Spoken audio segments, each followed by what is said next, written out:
Что такое национализм и что такое нацизм? Вот это очень часто путают. Националистами империя всегда называла борцов за национальное освобождение, борцов за деколонизацию. Вот они все с точки зрения империи, они все националисты.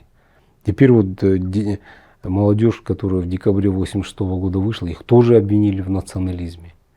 Но когда человек вот говорит о возрождении языка, там, своего, там, национальной идентичности, идентификации, его называют националистом. А на самом деле имеет в виду нацизм же. На самом деле, они же в этом обвиняют. В плохом смысле. В плохом смысле слова.